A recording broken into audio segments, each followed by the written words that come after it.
Magandang araw po. Una sa lahat ay gusto ko lamang i-shoutout ang ating sulad na mga viewers at supporters. Wow, Carla at nanay ni Jomar, lagi pala silang magkasama, close na pala talaga sila. Lagi pala ito sinasama ng nanay ni Jomar manood ng sini. Nasisiyahan daw kasi ang mama ni Jomar kay Carla, mabait kasi ito at merspito, kaya ito ang isa sa nagustuhan ng mama ni Jomar kay Carla. Yan po ang video na pag-uusapan natin ngayon mga ka-viewers at mga kakalingap, at kung bago ka pa lamang sa aking channel ay baka pwede paki-subscribe. At wag po muna skip ang video para malaman ang nilalaman nito. Kuya Rab ay masaya para kay Carla dahil naging close nito ang nanay ni Jomar. Maganda yan Carla, kasi bukod sa mabait ang nanay ni Jomar, malapit yan sa babae kasi isa lamang ang anak niya babae.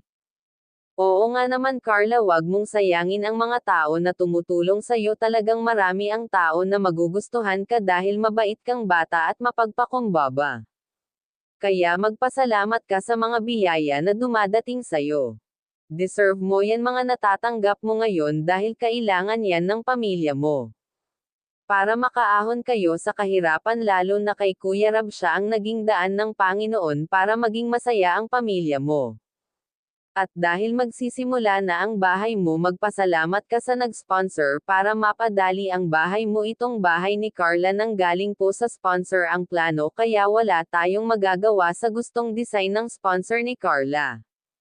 Kuya Rab, isa po siya sa mga sponsor ni Carla na malaki ang binigay na pera para mapabahayan agad si Carla, at siya rin po ang nagbigay ng bangka na pangkabuhayan ng tatay ni Carla.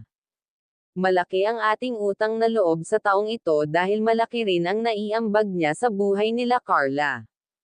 Maluha-luha nga ito sa mga sinabi ni Kuya Rab na may sponsor siyang mabait at laging nakasabay-bay sa buhay nilang pamilya. Kung bakit ganon na lamang ang reaksyon ni Carla, sinisigurado lang kasi ni Kuya Rab na wala nang haadlang pa sa pabahay ka Carla, na walang sawa na nagbigay at nagmamahal sa kanilang pamilya, at sana ay tulo-tuloy pa ito hanggang sa matapos ang kanilang bahay. Kaya wag nga po pala natin kalilimutan suportahan ang ama ng kalingap na si Val Santos Matubang.